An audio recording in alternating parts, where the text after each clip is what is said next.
Right, it's happening at last. Hello. Hello, hello, hello, everybody. How are you doing? Just allowing everything to go live here. We have had so much fun bringing this to you right now. Like, we're like, what happens when us two get together is always a bit magical. So thank you for your patience. I am Rosanna Rosie Glow-Hannes, and I am introducing the Wonder Woman that is Wendy Paquette, a dear soul sister, quantum soul sister, who I've been blessed to meet through a mastermind that I've been a part of this last year. And Wendy is, well, a whole energy in herself that I'm just so delighted to introduce to you. I actually got the chance to reread some of the aspects of her website, which I'll try and put in the text box as well. But Wendy, would you like to say hello to everybody? Because it's your like really early in the morning because you're in Canada and you're here. Yay! Well, it's not that early any longer. It's 8:30. But hello, everybody. I'm really happy to be here. This is usually I don't do anything live until like at least 11. Give myself a moment to recalibrate. But this is a special treat for me. So I'm really happy to be here. I'm very honored that you are here. In fact, you know what? I haven't even pressed record. Let's just do that. Wow. Hello, everybody. Let's start again. This is take 555. If there's one way to bring in some really awesome energy, it's to go through all the things and not give up into this. Right? That's very true. Like, I think that's probably one of our common grounds is just how resilient, and we don't actually give up. And, you know, you have been from the moment that I actually got to connect with you. So I'm just going to say it again because I had forgotten to press record. But from the moment that we connected through this basic mastermind, we've both been on this 12-month journey. You've been doing some other stuff through that as well. I got to meet this woman and it was like, woo, feeling that energy. And we're talking 5D quantum. Okay. So when we're talking about seeding the new earth narrative in the collective consciousness of humanity, which is exactly what Star Peace is about, we're talking about living in a completely different paradigm of consciousness. And Wendy beautifully embodies it. The way I describe you is you were born with it, right? It kind of came in with you. Whereas for me, I've been through these incremental stages of awakening. Like, it hasn't been all at once at all. There's been a lot of confusion, but you kind of came in with this divine certainty of just everything is possible, right? And what do we want? So I would love you to just say hello and introduce yourself the way you would like to. How do you want to show up today? Who are you today? What's it all about today? Like, just give us a little snippet. Oh, goodness. Like, every day is new, right? Every day builds on the next, so it feels, if you're going to implement the concept or the construct of time. So my name is Wendy Paquette. I live in Ontario, Canada, which I absolutely love. There's so much change happening here. So it gives me an opportunity to play in the quantum space. I really am a being that can see and read frequency and transmute all the programs that are in your brain that cause you to feel stuck in your reality. And I was telling Rosie early this morning, what I'm doing is quantum barrier busting. So really blowing apart the barriers that we have within us and around us, above us, below us, everywhere.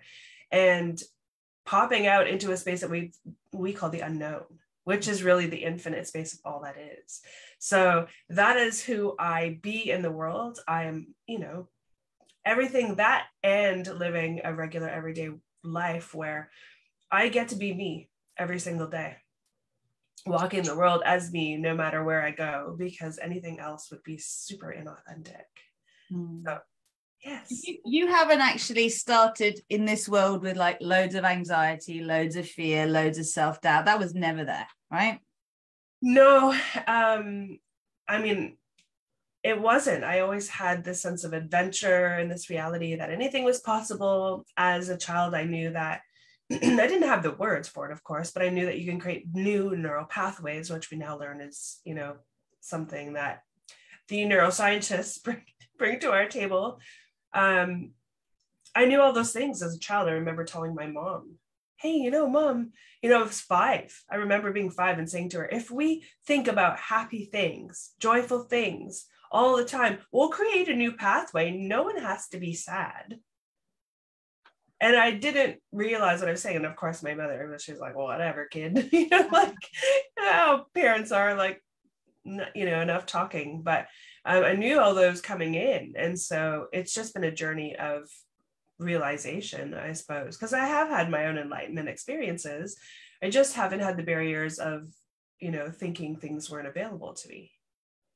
Let's just pause there. Can everybody please just write down, imagine what my life would be like if I didn't believe there were any barriers between me and what I want. Just mull that over for a second, right? Like, there's going to be so much potency in the messaging of our time together. And, we have created in divine timing. We just had to trust it, let go.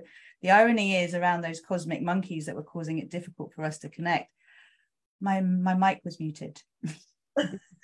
and Wendy's computer needed to reboot and it took ages. Then we were trying to get onto the Star Peace page, and for some reason Zoom wasn't interfacing. Did we get stressed? No, we knew when we get here it'll be the right time. But I would definitely encourage you, those of you who are here, please say hello, because I can see there's some people here. We'd love to know who you are, and if you have any questions, just put them in the chat box and I will keep an eye on them. And just really invite everyone, before we go anywhere deep, just to take a deep breath in and then send that breath down your body. Make sure your legs are uncrossed and allow yourself to connect consciously to your earth chakra, to the crystalline grid, and to the core of Mother Earth. And just allow your mind to relax and become the witness of this experience. Your heart to open so you can receive all of the downloads that you most need right now to allow your quantum field to expand, to access it, to know that you are the architect of your life, and you can truly start now to shut down everything that isn't really for you, isn't really supporting you to have the most joyful experience of co-creating here. And see the paths ahead that are full of joy and your creative expression. And we're all here with the intention of consciously rewriting our own narratives and the collective consciousness of humanity's story, so that we can create paradise Earth, heaven on earth, new earth paradigm, whatever your words are. In this space, just inviting grace in, taking a deep breath, coming right back. Hey, Yolanda. Hey, Anne. Good to see you. Welcome, welcome. So I would describe you, my love, as, I was talking about this in one of my videos recently, but someone who comes in with that innate wisdom without having gone through the cloak of amnesia that most of us do, right? So, very often, well, for the most part, for most of us, from what I've learned in my work, when we're spending our time in the womb and we don't particularly have the consciousness around us with our parents to support us to remember or to not shut it down, it takes quite a lot of struggle. That's been my path, and so many others that I would call the star seeds, that we have a really challenging early life in order to remember our mastery. But you've come in as what I would say the rare example of someone that keeps that frequency intact. I mean, you're saying on your website that you used to be able to breathe underwater until you got told that you couldn't breathe underwater anymore. That's wow, right? In my world, as I used to teach a lot of baby yoga, and I didn't really do the the water stuff, but what we know is babies will naturally hold their breath underwater from being a newborn, right? It's different breathing underwater. Do you want to tell us a bit more about that? Yeah. Well, it was, it's when I was under 10, and I'm sure I was around 5 again too. It was around that area where, you just don't know you just don't know the rules of that are going to be imparted upon you as you get older. And we had a pool, and I was always in it, like always in it. My mom, would bring us out there. I think she brought us and put us in the pool, my brother and I, so that she could wear us out. So we would fall asleep. Anyway, and I remember swimming from one end of the pool to the other. And at one moment in the pool underneath the water, I remember going, oh, I'm breathing underwater. I can breathe underwater. I remember like specifically thinking that. And I just keep swimming. And so, of course, I told my mom I could breathe underwater, and she's just did not. Like, back then, that was in the 70s. Parents were like, whatever, they had other things going on. But I would do them all the time. And that's just what I would do. And I just thought it was just something we did. And I had made this massive discovery. Oh my gosh, no one told me that we could breathe underwater, right? I just didn't realize it as a child. And then I probably said it to someone who just was like, yeah, right. That's not what happens. You're not actually doing that. And it was at that age where you're so influenced that it just kind of shut that down. And I don't remember ever having that experience again. In fact, I'll tell you something, and this is something that just kind of came through right now. And thank you for asking me this question. I created asthma. Asthma? Which is the inability to breathe. Oh, asthma. Right. I was like, asthma? What's that? Asthma. I'm in England. I was gonna say it's my Canadian accent. Yeah. And so those two pieces came. Wow, what a great couple pieces of the puzzle to put together. So because of my limitations that I imparted on myself by buying the bullshit that you can't breathe underwater, I literally embodied and bought the entire bullshit program. Wow, how exciting is this to learn right now? It's something that I didn't even put two and two together. And I asked myself, like, and when I say myself, the universe is us, right? We are the universe. I asked myself when I say that, I'm like, what is it that's holding me back? What program is that? Because I've looked at all the, let's say, alternative things and the medical things. And what I didn't put together was that I am looking outside of me in many ways, right? Yes, are those things supportive? Yes, they, can medicine save lives? Of course it can. Can alternative medicine be supportive? Of course it can. And that piece that you just gifted me right there has been the biggest blessing ever. Thank you for asking that question, because that leads me to the next thing. Questions. If you don't know something, ask the flipping question. Because that's all I spend my life doing. I just ask. Listen, we are looking at, with our eyeballs, the absolute reflection of our inner world. It's not a joke. It's real and true. And when you finally let yourself know that, no matter what's in your reality, you could change it. That's where the infinite possibilities comes into play. It's not something that you're striving to get to. It's something you already are. It's like flip the switch of understanding. You're seeing you in the world. And if you're not actually getting that piece, you're never going to get what you want, because you're going to keep trying to fix it, much like I did with the asthma. Just you watch. I'll come back and check in. Asthma will disappear instantaneously. Why? Because I'll undo the program. Now, that's part of my unique gift for me, is to be able to read, see, turn off and on, and transform programs in the physical skin suit brain, like when we hold stuff in our skin suit. That's my gift, and I will shift that one thing, which will change my life. Mm-hmm. Now, all of us have a unique gift. It's not something that you have to try to find. It's something that you already possess. So you don't have to find it. The heart of finding something means you'll never have it, right? It's the law of duality. Reality will deem that true. You just get to allow yourself to be it. And so when you see something in the world that you do not like, it's a matter of being able to find your own way of addressing that frequency, that programming that you're seeing, and then transforming it into the opposite, or the possibility, by acknowledging that that is not you. That is not the truth of you. Yeah. And when you're seeing pain, it's not the truth of you. Go ahead.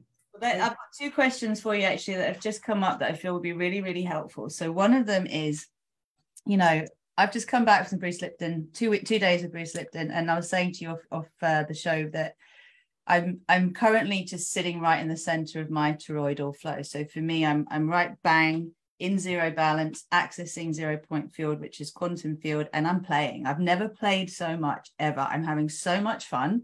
And when I came back from Bruce, I was like, I just felt like I was purely my quantum particles. Like there was no me in physical. I was just very aware of the infinite potential.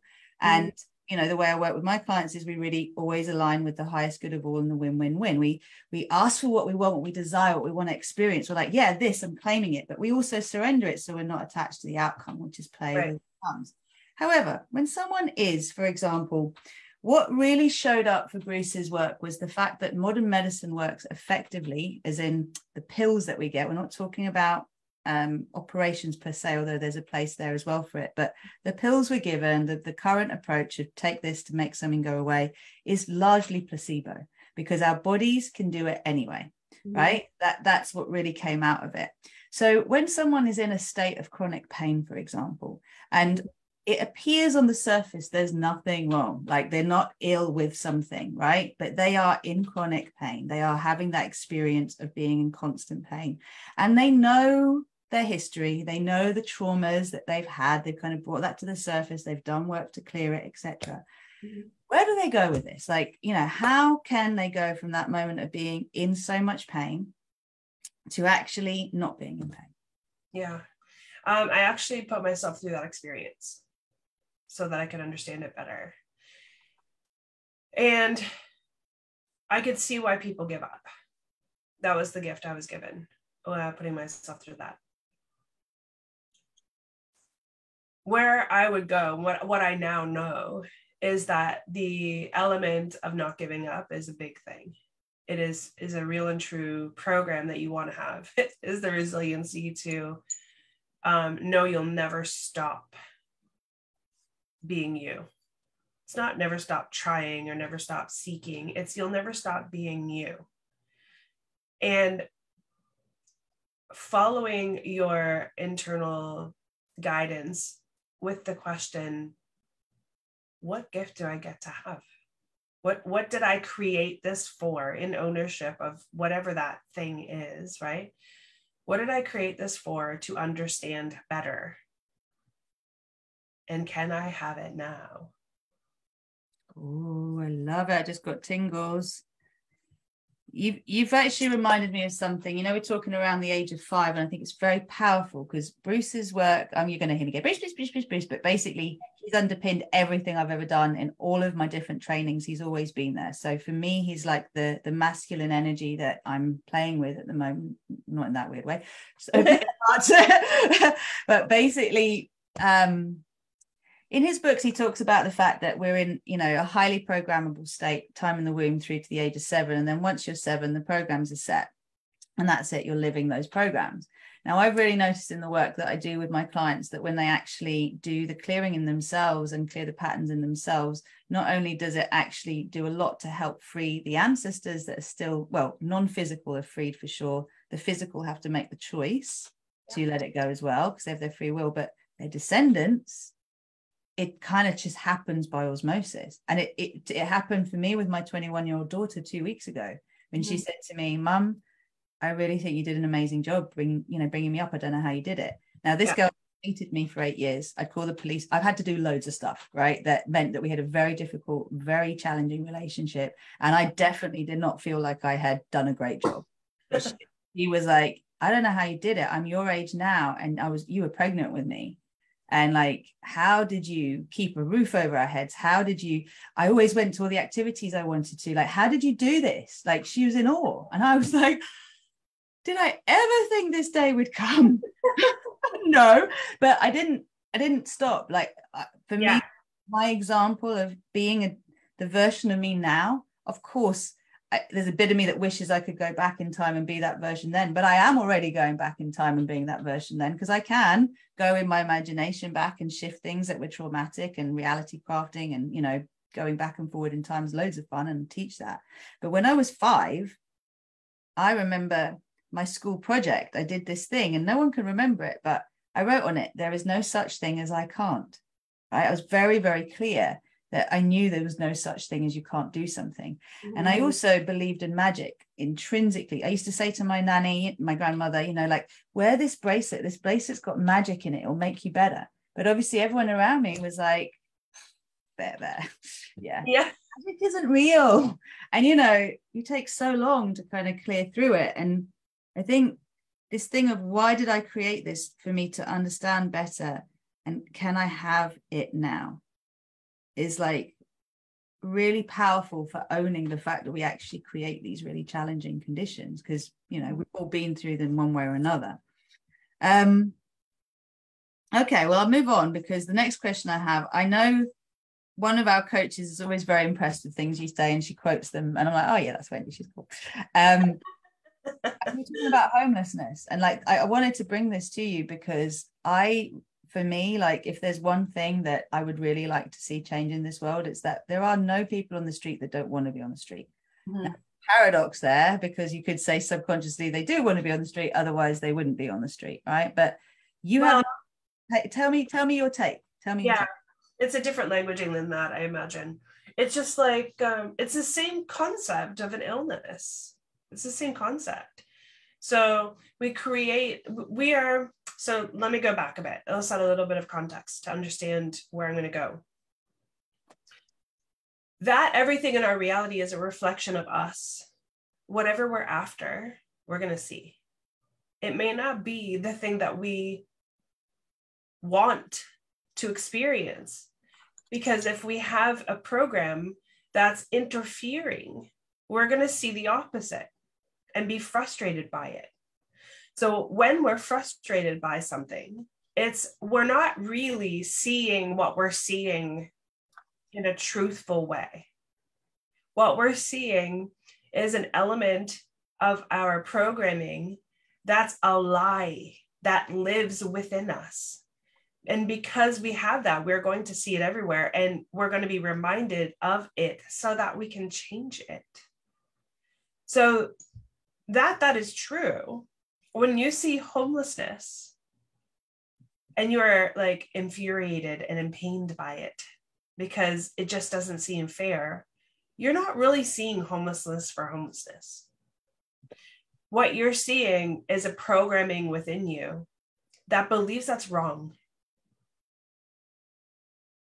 And that's the programming you're seeing. You're not actually seeing homelessness for homelessness' sake. Some people love being homeless. They love it. They don't like the responsibility of anything, and they chose that, and they're blissfully happy creating their little world there.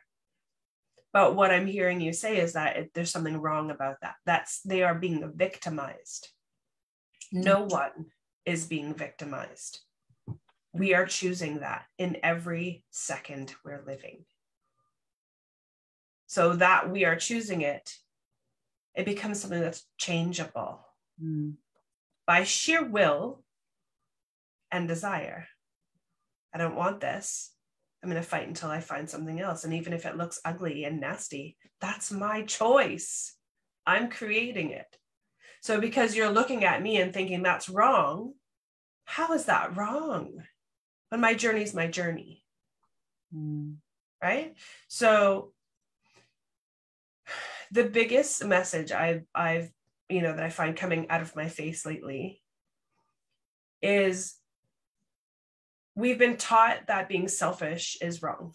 All our parents, our grandparents, the schools, the churches, everything has imbued the programming that, serve others before you serve yourself. All right. Give before you receive, give to receive. Don't be selfish. All those things. Those are the biggest programs ever. Why? Because in this third dimensional aspect that we're living, this construct built by fear, until we transcend our own fear from that space, will we keep seeing all of those things? Those programs of being selfish are the opposite of what we get to choose in order to transcend. Yeah. Transcendence is, I'm unique, as is everyone else. My message is unique. What I'm here to do is something that I can choose only, and it must serve me. Not like, I'm saying that not in the, I need to be rich financially, all those things. No, I must have the most fun I've ever had. Just like you were saying, when you are having the most fun you've ever had, doing the things that you want to do, without the caveat, is because you think you're going to change the world. That is a program. You must do it to change your world, your personal world. Mm-hmm. The second that you're doing it for someone else, you've got it wrong. Mm-hmm. Because you're automatically victimizing someone else, and that's the piece that's inaccurate. I love it. It's like a way of feeling energy, isn't it, really? Star Piece isn't about everyone. It's about you. You alone get to create that for you for the most fun you've ever had. Mm-hmm. Not because of what it creates in the world. Mm-hmm. That changes the game. Now it's work. It's a job with a mission because something must happen. And that invites in a really not so fun feeling, which is a lower frequency. Try escaping it. You'll keep hitting the ceiling and hitting the ceiling, get more frustrated because the things you think you're creating aren't actually being created. Why? Because it's not about anybody else. We are infinitely driven source energy in an individuated skin suit. There's no other thing to look at. You can't even deny it. Look in the mirror. Is there one of you or two or 10? There's one you. So in that case, when you can be eternally selfish in the most beautiful way, flip the switch on what selfishness actually we've been taught it is. It's not selfish because how dare you be selfish? How dare you just think of you? Well, when you're coming from an infinite love space, how can that be wrong? How can it be wrong? It can't be. Deep breath, everyone. Take that in. And I love that, because you're doing, literally, I want to own that. It's like, I'm doing this because this is the most fun idea I can come up with. This is something that I feel I will enjoy sharing with others, right? As a way of inviting into this space of play. Like, what else can we create? I'm curious about what else we can create. But bring this back to the homelessness thing, though, because I suppose where I have got stuck in the past is, how should I deal with this? What is the right way to deal with this thing that's uncomfortable for me to see? And I definitely don't. I see some people looking blissfully happy on the streets. They look quite drunk or off their heads on some, right? But generally, what catches my attention, what I'm feeling, and I'm recognizing this pattern now, is definitely a coming through my father line in particular, but it's pity. It's the frequency of pity, which is in itself a representation of victim consciousness, right? It's like, I pity you. You are a victim. I must help you. Now, I don't want to sound too flippant here. My heart is hurting a little bit as I say that, because, you know, whatever the context of why people end up in really unpleasant, painful situations, whether emotionally, physically, psychologically, or all of the above, we're here, as you said, with the, if you like, caveat of experiencing ourselves and learning how, as I'm feeling it, it's like, yeah, the path of being selfish is what allows you to be able to actually be your fullness at the same time, because you're not giving from an empty cup, and you're not trying to give to get. That's a very important thing as well, right? I'm here experiencing the divinity of me in this world, right? So I'm just looking at how to reframe it, because I know that for me, it's the people I see. I'll do it with you right now. Go for it. Because when two or more are gathered, magic happens. Why? Because it's quantum. Because when I'm transferring my known truth with you and you're in acceptance of it, it instantaneously moves. Because you are me. There isn't a doubt in my mind that I don't know the truth of what you're looking to transform, which means when you allow yourself to step in the room with me and actually be willing to transform it, it will, because I know no different. You ready? Mm-hmm. So I'm just going to ask you a couple of questions, so that you can see your truth. Is it your job, your right, your soul's mission to pity others? No. As you should pity yourself? No, that would be victimization. So breathe. Because I could feel that going right in your body, like, oh yeah, I'm not that. I'm not the energy of that. That is not me. Which allows that energy to transform into absolute truth. Be an allowance that these humans who you're seeing from the pity eyes are only from your eyes. You are seeing them. Wow. I could feel it right in here as it goes in. You're just like letting every cell shift, and just do so. Let it.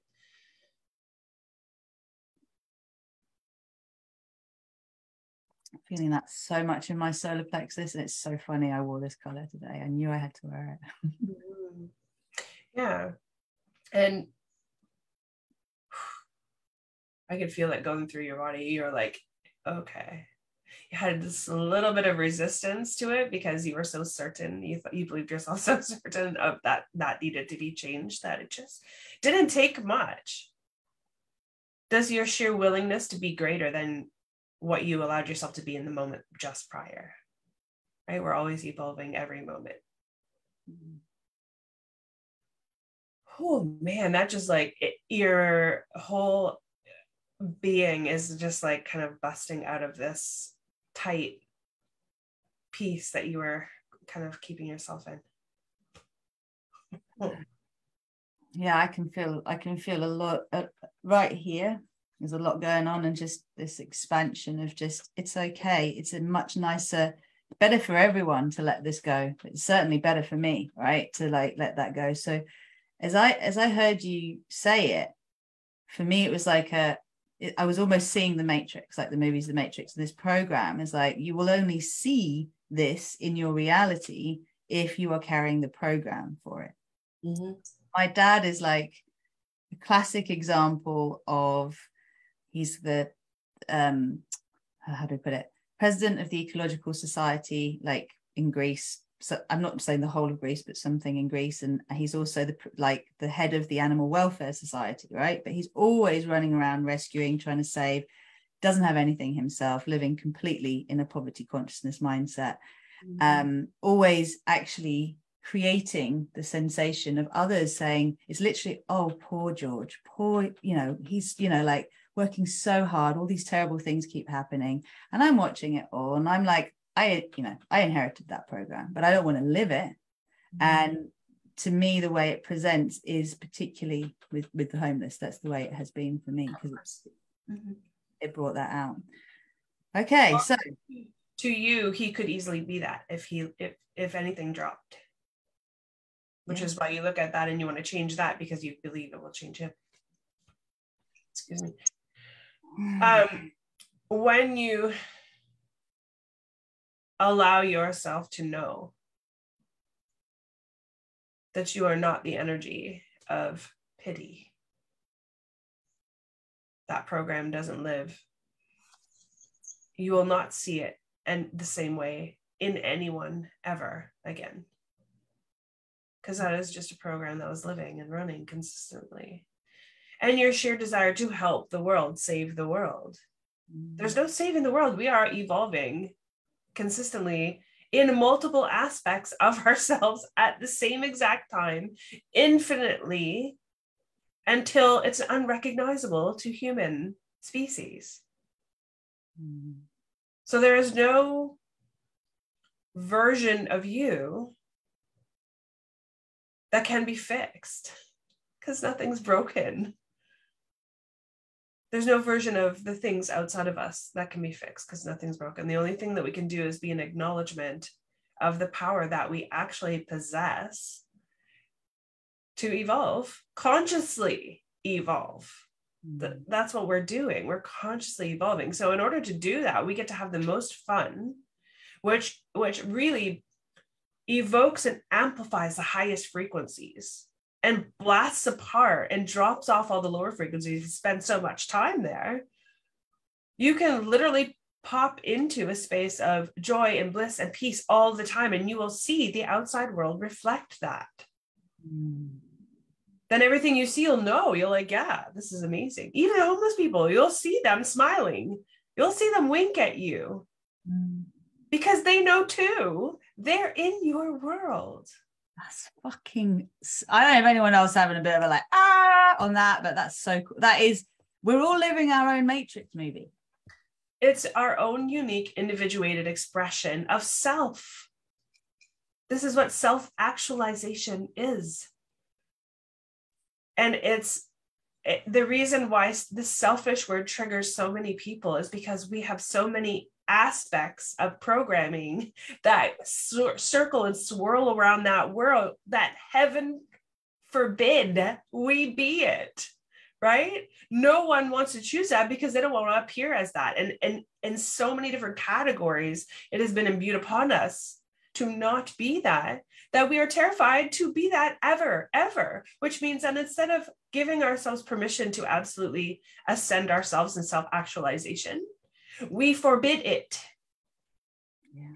Well, that was the program I was given. It was like, don't be selfish, like, you're being selfish. I remember hearing it as a 15-year-old. I remember hearing it earlier. And if we think about the world we've just, come through those last 2 years where, I don't know, right now feels unrecognizable to where we have been like coming through, right? It just feels very, very different. Whatever the narratives are, it's like, it's much easier to play if you want to right now. It's much easier to kind of create what you want. But it was that whole service to others, the greater good. What the fuck's the greater good? What's the highest good?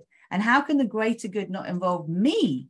Why do I have to self-sacrifice to save you? What I was going to say was that whole question is how ironic, because you could say, for the greater good of me, add that in. Yeah. The greater good of me. Like, this is where selfishness is like the greatest gift you'll ever give yourself. Selfishness, so that you can transcend. Because listen, ask yourself this question. Is my heart in the right place? Am I coming from the right place? And I know, I don't even have to guess. Every single one of you listening and everyone, everyone, the answer is yes, of course you are. You wouldn't be here in this space if it wasn't. So allow yourself to know that. It's a question I will ask myself many times. Like, that's one of the things that I am consistent with reminding myself. If I feel like I know that I'm going to be really potent, and I know that I'm going to be really polarizing, and I know that I'm going to say stuff that people are like going to be infuriated by, and the reminder I haven't lately anymore. I've really truly embodied my own beingness, but I'm like, is my heart in the right place? Yes. Okay. Out it comes, right? My heart in the yes, it's coming from the deepest, most loving, pure spaces of possibility. This is one of the things that I'm seeing in this world, is that actually there's quite a lot of people that aren't coming from the right, the hearts. They don't want to actually do something for good. They want to harm someone else because they're in pain. It's like, well, let me dive into that a little bit. You're only seeing a program in yourself that gets to shift. There's no space where you are not. Deep breath, everyone. Everything we see, everything is a reflection of our own programs, right? And it's a really, really interesting thing, because I feel like the wounds of the masculine, the wounds of the feminine that we each see, whether we see them in government, whether we see them in big pharma, whether we see them in our families, whatever, it's there to go, all right, then, what would I like to see instead? What would I like to see instead? It's this, like, the pattern of transformation is the same. Yeah. Just like you were saying a program in the homeless people, which you believe inspired you would want to do something about it. Imagine the fucking rabbit hole that you take yourself away from you, thinking, I must change that wrongness. How can I change it? Well, I'll create this. Well, what'll be fun? I'll create this. And you try to create it with the intention of fun because you want it to be fun, but you're trying to right a wrong, which is not even wrong at all. It's coming from you because you're seeing it. The outside world is the most massive reflection. Like, when you look at it from back up and go, look at everyone. We're all seeing all of our programs at one time, which is why we're seeing it in such a mass, en masse everywhere, because the age of transparency is now. Mm-hmm. And so when I just walked myself through all these things, I mean, this isn't something that's just like, yes, a lot of stuff is magically delivered because I'm so connected to my infinite intelligence, and I am also human, so I'm living through my own stuff as well. And being in Canada and having a prime minister who's appearing as he is really at the beginning infuriated me, but instead of being so infuriated that I was pointing my finger, I went within. What am I seeing in him that's causing this reflection to appear and be in my reality? And then I shifted it and I saw it. I was like, oh. And it literally disappears. The feeling of infuriation absolutely disintegrates instantaneously.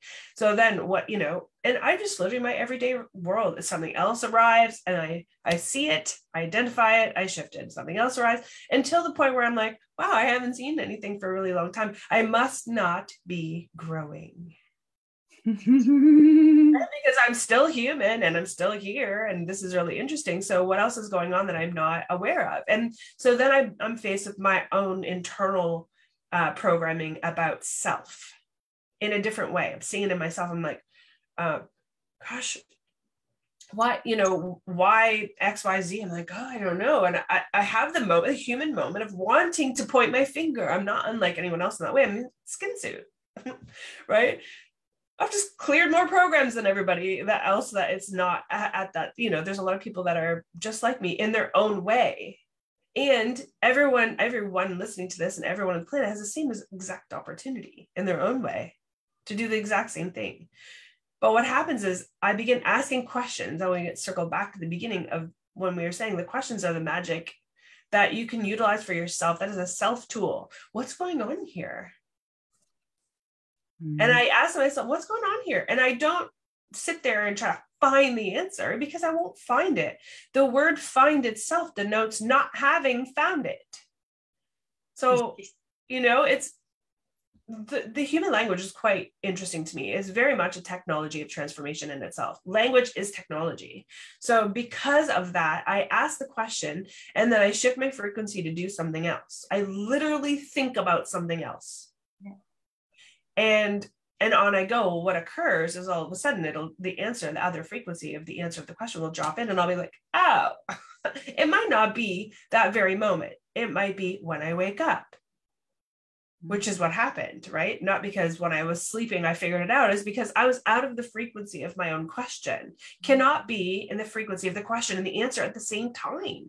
Two different frequencies. Ask the question and move your ass into a different room and do something else to be in a different frequency. When you're in a different frequency, then you're open to receive the answer. Exactly. I'm so with you on that. It's something I've been saying a lot recently is like when you ask the question, let it be, right? It's not going to come straight away. You start trying to think of the answer. You're in the problem mindset. We cannot create something new from that vibration, right? So you got to, in the yoga world, we call this space between the breath, the in-breath and the out-breath, or the out-breath and the in-breath. And that's the magical space where something happens because it's suspended. You're not up, you're not down, you're just allowing. And I love the way you're talking, because again, we've been talking about, words as spells and, what we say, we create, etc. I just want to I'm really curious who else is here. So we've got a couple of others who've jumped on. And if anyone has any questions, please ask, because it'd be lovely to know who's here. And I'm just so enjoying the freedom that comes from seeing the world from this, quantum perspective. Do you want to say anything else in terms of what quantum means to you? What does the quantum world mean to you? I mean, you're living a real life. You've got a husband, you've got a child, you've got a job, this is your job, is to help people to see how they can free themselves, right? And just remind them of where it's at. But what would people know about quantum physics. They hear a lot about epigenetics through me, but it's like, what would you describe all of this playground with? Because that's, for me, Star Peace, and even that whole thing about homeless is like, if I had all the money in the world, what would I do? And it's like, it's not actually about having all the money in the world. It's more about, what is the world I want to create? I want to create a world where it doesn't look like there's suffering in places that makes me feel uncomfortable, right? Yeah. Well, and that now that you know that you can change that instantaneously, there's no longer that thought in your brain.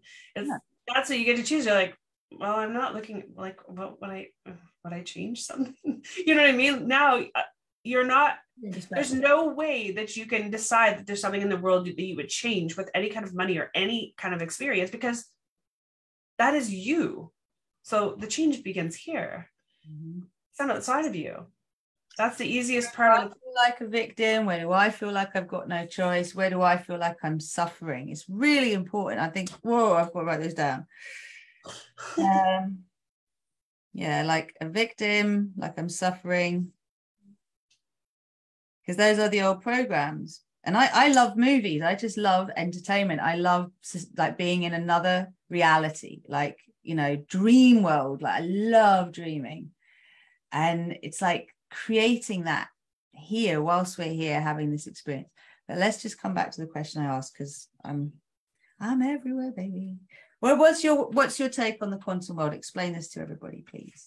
The quantum, you know, to be honest with you, that those are, to me, just words. They're just labels. And so I don't have an answer to that question. They're just labels. The quantum world is a label of limitation. We're just scientists, and they're just using words in order to label experiences. Oh yeah, they're what mechanism. This is the mechanism. This is the mechanism, and it doesn't. Yeah. Like that. So that's my thought around, like, what do I feel about? Well, I don't really think about the world in that way, with that label of a quantum, you know, playground. I just don't think of it that way. I mean, it doesn't. If you tap into those words itself, they carry no weight. It's like, meh. So let me kind of ground that a little bit. So what I would explain quantum is as the most minuscule particles of possibility, right? Just to kind of anchor a concept here, because people hear the word, but they don't necessarily know what it means. But from what I've understood in the quantum physics world, if we're just allowing that to exist for our mind to comprehend on some level, it's literally the infinite possibilities, that these tiny phenomenal particles that are impossible to see, but they're all the possibilities that are available. You don't express it like that. How would you express things? While you're saying that, I was like getting a picture of it. So because there's this big narrative of, I guess, transformation or transcendence into a new world or new reality, and whatever next, you know, dimension, whatever, that those words, and as I was saying, are like technology, are labeling an idea of possibility, not necessarily truth per se. Will that occur? Potentially, yes. Can we label it from the space of this frequency? We can label it, yes. Will that limit our experience? Well, you answer that question. Yes. Yes, it will. So because of that, my current thought process or words around what you're asking me, and I think I know what you're asking me just without the words, is we are allowing ourselves right now to be in a higher expression unknown to us in any way. Because of that, we have all the possibilities available. When we stop labeling the experiences we're having to make it mean something, we will have the most impressive, most outstanding experience within ourselves and our reality, that then will gift us a viewpoint and a beautiful mirror into who we really are. I love it.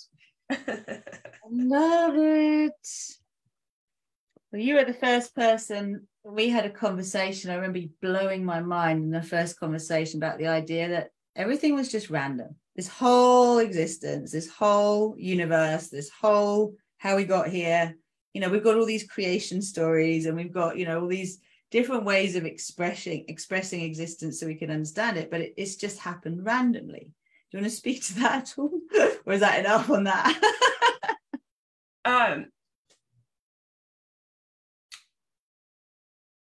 I think that's just kind of putting, like, you know, icing on something else that has a label. I think what if you've been with us this far for this conversation, it's being in the allowance of being, and I'm going to use the word selfish because I think the more we use it in a beautiful way, the more it will be perceived that way.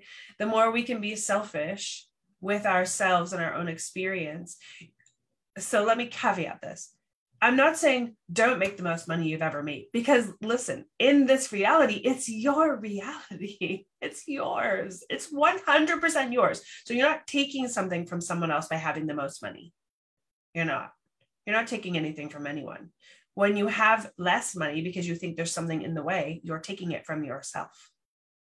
So my goodness gracious,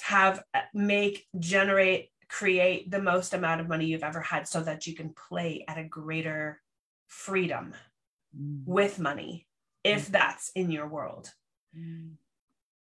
But if you could see the expression of you unique, if you want to know who you are infinitely, who you are as expressed in this body, allow yourself to drop all the perceptions of what could be happening just for a moment, and allow yourself to see you infinitely, like really barrierless into your own transcendence, to know that this reality is actually just yours. And so the things in it are the literal reflection of your inner world, the literal reflection. It is an infinite world both ways, inner and outer. So whatever you're experiencing that's not working, you're just viewing it as not working. It's inside. There's a program that can be shifted to cause it to work. Who's to say you'd even still want it if it was then working? That's an interesting question to ask as well. Would I really want this if I could actually have it, or if am I just having a lot of fun trying to get it?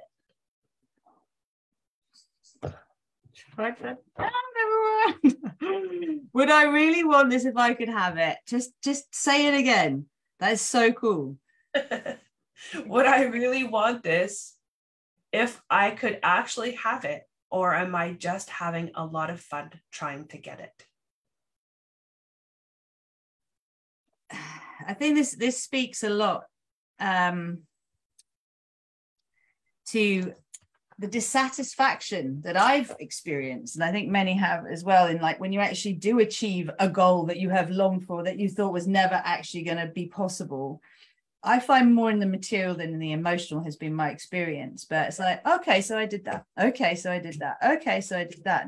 And that it's such a temporary sense of achievement, if you like. And the conditioned striving to more because it defines our success, our worth, is such BS. Do it because you want to, right? Like you said, love what you said about money and freedom, because you know, you hear people say, well, money doesn't buy you happiness. It's like, well, it certainly gives you access to a lot more ways to be happy if, you know, you are unhappy, because you can tap into all the different opportunities that are available to create more. Of course, you can be completely happy without any money at all and not need it and not have it in your world. And that's also totally valid, right? So I'm just thinking like,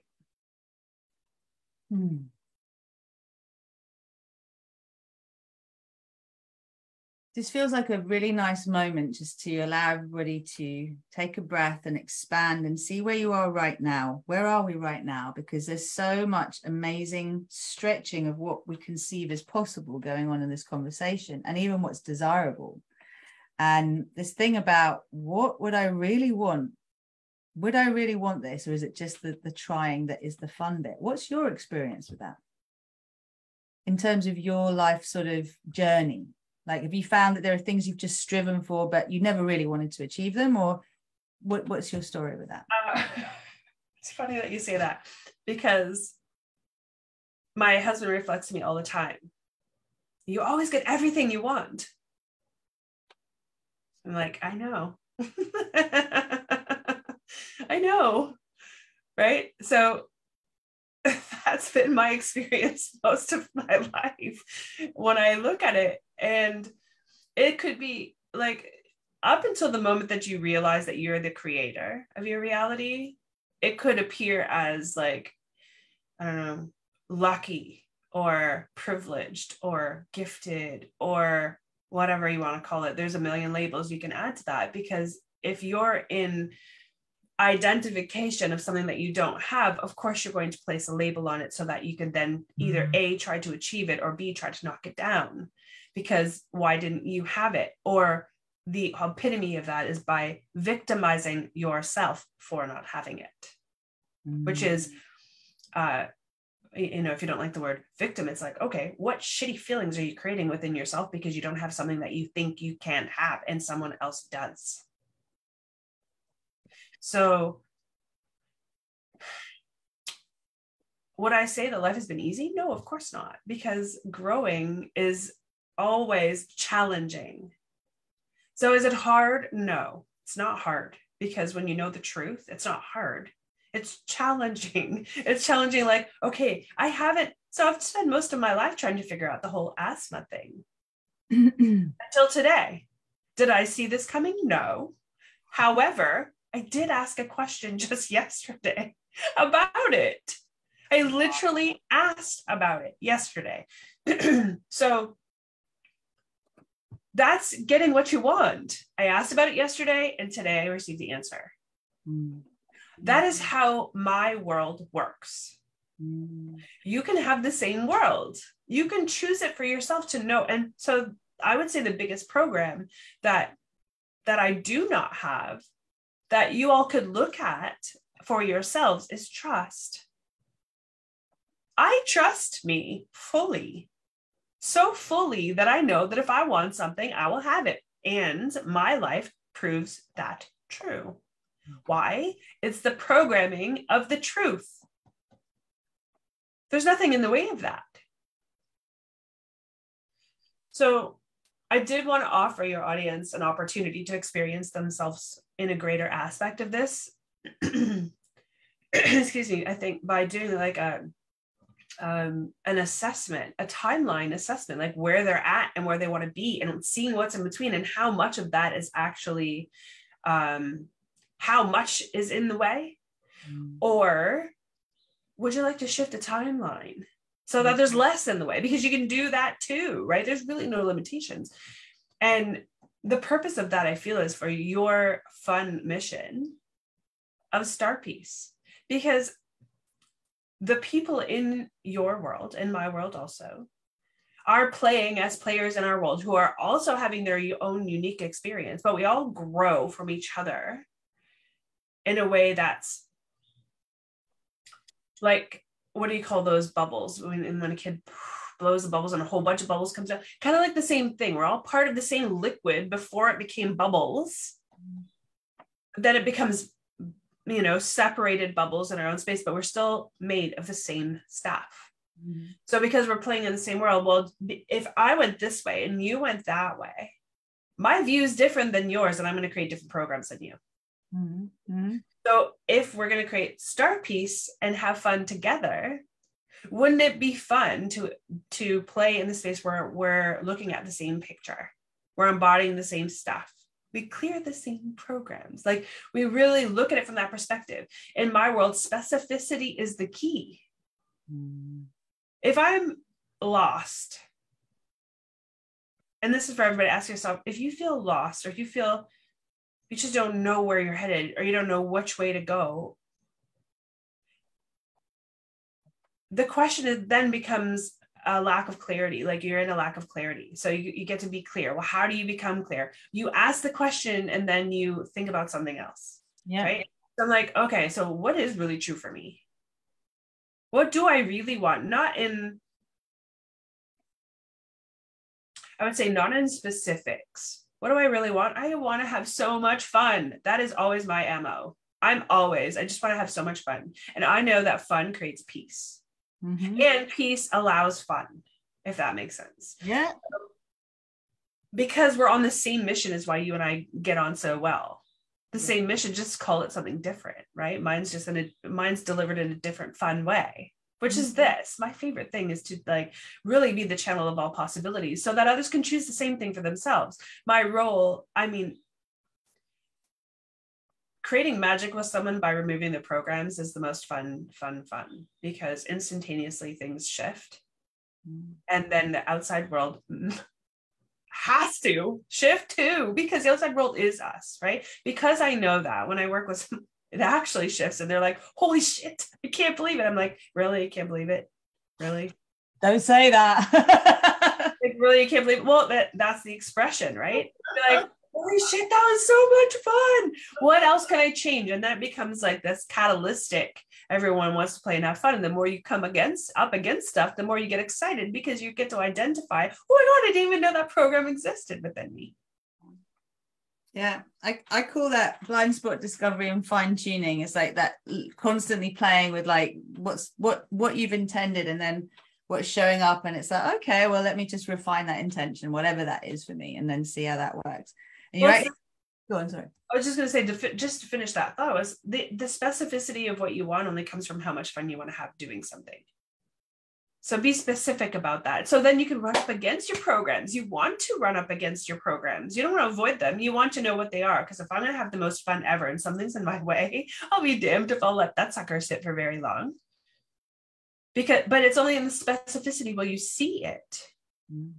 And the way you're describing specificity is so important, because I think where a lot of misinterpretation of this comes along is exactly what you said. It's like the specificity is something external of like a number, a monetary, or whatever it is that you say has to look like this. It's like, no, what is the feeling state? What is it I really want to experience in every situation in my life, right? It can be those things. You can't say, okay, this year I'm going to make $10 million. You can say that. Now, there's an element of like, am I bullshitting myself? Or do I really want to create that? And how much fun can I have creating that? And then now we're cooking with gas. Then we put that in front of you and we look at the direct line in. And then I'm able to say, okay, what programs are in the way from you actually having this? If you're an action taker, super, like I can only work with people that are lit on fire, like their ass on fire. If they know something, they're having it. Doesn't matter what it is. They're brave.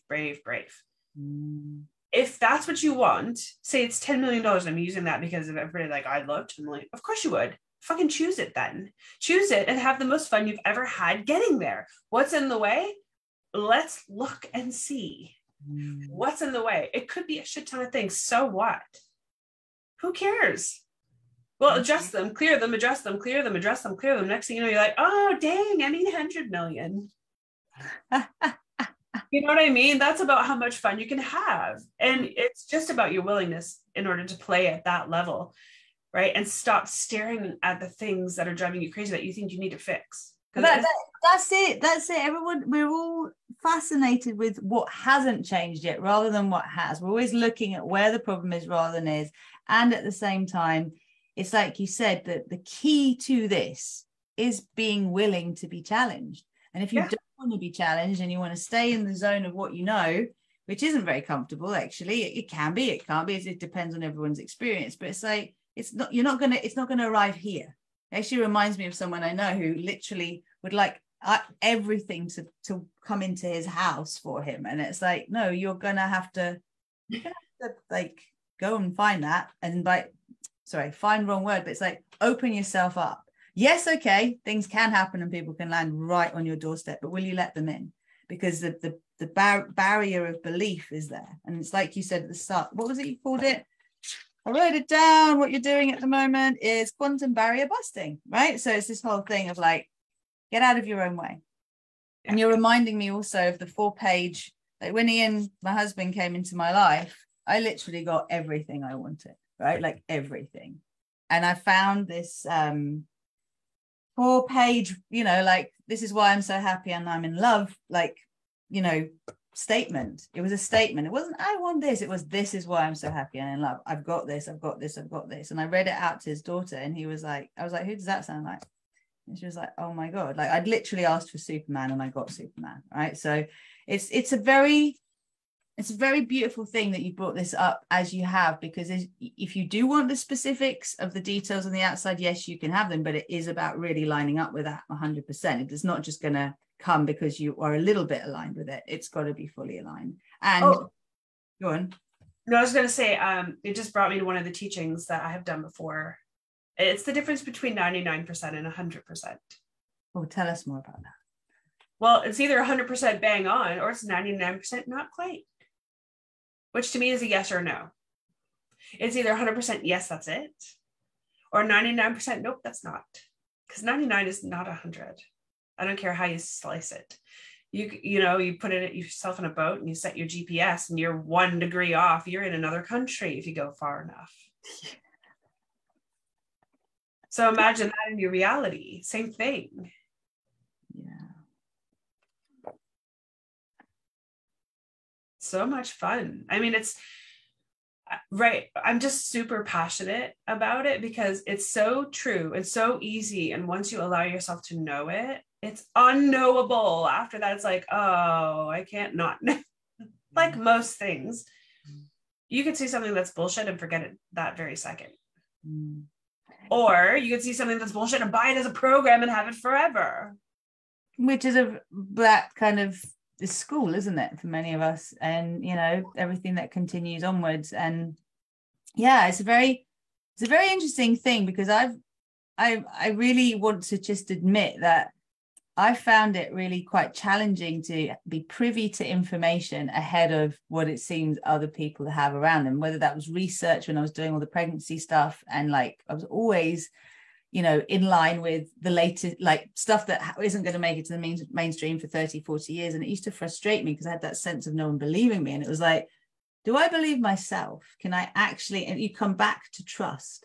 And I love that, because the trust is absolutely implicit. And it's like, if you choose, my life really changed when I chose to bet on myself, when I chose to go, I'm going to back me.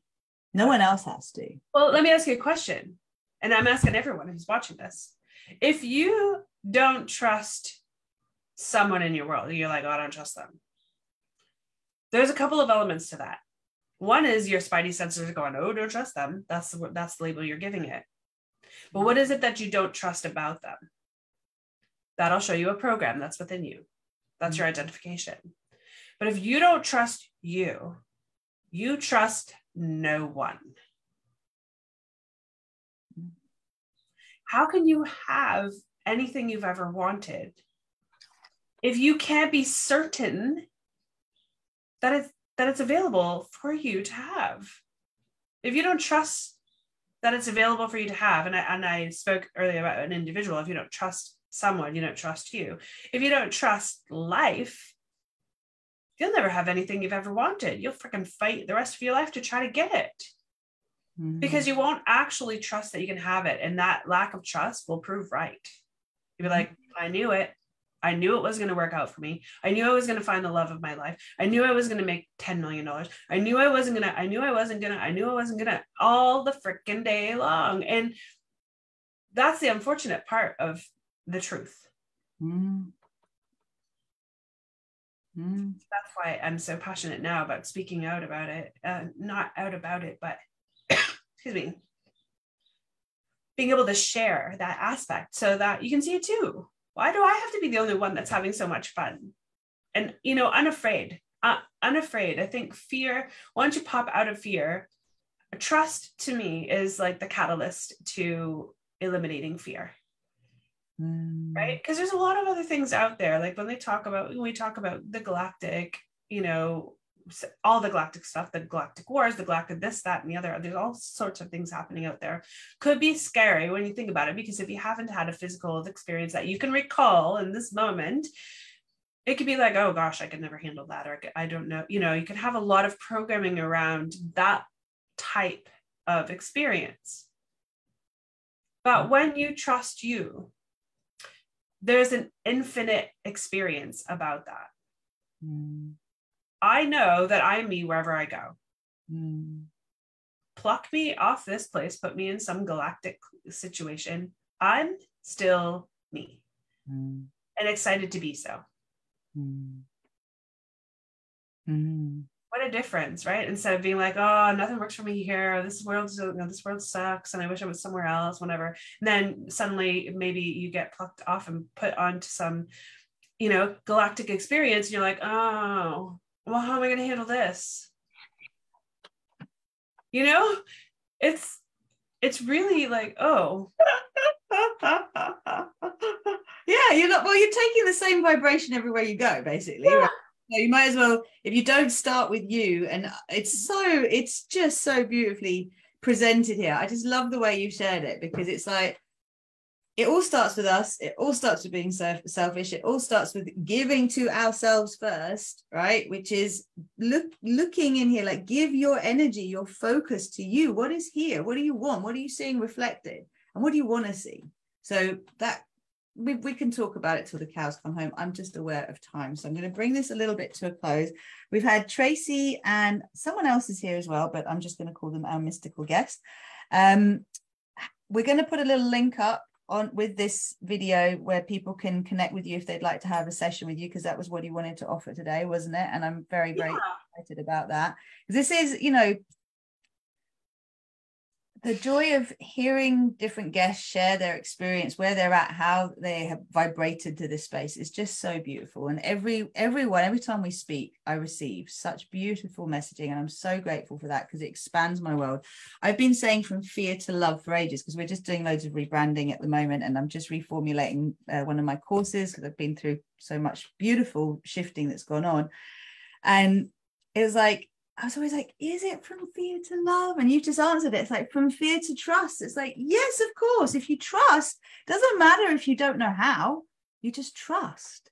And the trusting creates a different energy, which allows something in, which is what I would call a miracle, right? A shift in perspective. This is the miracle. You have just literally shared what a miracle is today. That's what I feel. It's a shift in perspective that allows the impossible to become possible. Yep. It's amazing. Is there anyone saying anything here? Tracy's, I think, sending love. So I'd love you to come back. I'm available. Anytime you want.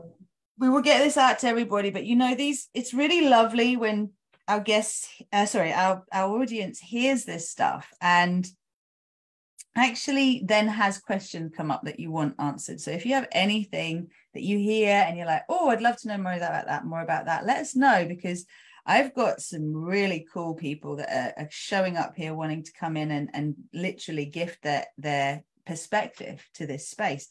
For me, this is the joy of creating Star Peace, because this is all part of it, right? It's like, I like nothing more than this, but I'd be honest, next time I'd like to be with you, hanging out by the pool. We can just put the screen on and we could just chat to it, but we're actually having a physical experience. Yeah. Yes. I would love that. I'll put that on my list. Cool. And it's like, that's the beauty of this, is the thing as well about hanging out with people at different vibrational states, because we can end up when you say what you just said about how much do you want and how possible do you believe it is as well, because there is that sense of asking for something that you just, no part of you believes is possible it can happen, and you're almost shooting yourself in the foot with that, right? There's got to be a bit of, there's a bit of me that believes it, and expand that, right? But in the beauty of when you allow yourself to raise the bar in terms of who you hang out around, who are you listening to, what are you reading, what are you actually watching, and actually then notice that the mere presence of those around you, this was a big part of my life, and I'm just saying that now, is that I was very much in the single mums club, many years ago, very low income. I had a bunch of mums. I mean, they were wonderful. I want to honor them, because like we'd do dinner at each other's houses, because it was really lonely, like it's lonely in the evening when everyone goes home to their partners and you're like, well, I've got from 5 till 9 to whatever time, right? Yeah. But there came a point that as I was aspiring to create something different, which was my first business, my yoga business, I couldn't do it and stay in that vibration, because there was so much victim consciousness around it, and we kept creating the same conditions. Oh, here's another one who broke my heart, here's another one that didn't show up, here's another one, and there is an element of, on this trusting yourself path, being willing to just release yourself from what no longer serves you, even though there is an attachment to it. Yeah. Yeah. You want to share that before we finish? Yeah. Attachment is a big deal. You want to be attached. What if you are attached and you're like, I am still attached and I'm claiming I'm attached, and it's okay that I'm attached? Then keep it. Keep it. There's no right or wrong with it. Just keep it. If it means that much to you and you want to be attached, then be attached until you don't want to be, and then change it. It's really, there's no fight there. I would say oftentimes we don't know that we're attached to things. I think that's what it is. Where a lot of the stuff that we're attached to is kind of, it's like a fish being in water. A fish doesn't know it's swimming in water until you take it out. Right? So when you're attached to something, you don't know you're attached to it until someone tries to take it away or take you away from it. Right? In which case then you get to address that piece of it. And the easiest way to be, I believe, to attach potentially, like, to me it looks like, like, what does it look like? It almost looks like, this is a funny visual, but almost looks like mozzarella. Like if you were to like stretch it and kind of like breaks apart into like thin strips until it suddenly breaks. It's kind of what attachment looks like to me. If you just practice, like, I'm not attached, say it. When you go to answer somebody and say, well, would you prefer this or that? And go, I don't know, I'm not really attached, whatever you enjoy. Right? Or pick something, right? Would you like A or B? Oh, B, but I'm not attached to that. If you'd like A, wonderful. Really practice saying aloud that you're not attached, so that you can reaffirm in your consciousness the detachment and non-attachment to things or situations or people or something that you really, really want. It will give you the free space. I'm hearing you. I'm just trying to find the link that I'm going to give everybody for you. I think that's so beautiful the way you said that, because that is a way of being able to gently let go of what you don't really want anymore, but you're attached to. I think I like that. It sounds fun. Yeah. Well, give yourself permission to notice it. I think the whole thing is be patient. Patient with yourself. Be present, fully present. If you're fully present, you can see everything. But if you're running down the road, you can't see only what you can see, like maybe in front of you. You don't want to trip and fall, right? So you can only see what you can see in your, like, almost peripheral vision and in front of you. But if you're standing still, boy, you can see everything, because you can turn your head without falling down. Yeah. And that is a beautiful, for me, this whole thing of like knowing that we're operating from programming when we're not present. When we're present is when we have the power to shift things, and that absolute presence of, oh, I'm talking right now. Oh, I'm, like as soon as we go into the thinking space, that's when we're in our program state. And that is the whole point. And that's 95% of the time. So, changing programs and then being present and being aware of the perception filters you have by being present. Oh, I just got something with the thinking. Go on. So when I look at, our whole conversation, the only moments where I was thinking is when I paused to hear your question, and I'd say, think about it or reiterate it or repeat it in my head in order to source the information and then deliver. I wasn't thinking about what I was saying. I was just saying it. It was just coming through me as infinite knowledge. But the only part that I would classify as think about was when you asked a question. I would rethink the question, like not rethink, repeat in my head, which could be classified as thinking the question. You're bringing it into you to process it. It's not even thinking, it's just bringing it in and going, this is the question that's been asked, I'm repeating it. What comes through me in response to this? Yeah. So, I mean, I think maybe redefining thinking, so that, because they say when you're thinking, you're stinking. Why? Because when you're thinking with this only knows what you've taught it up until today. Exactly.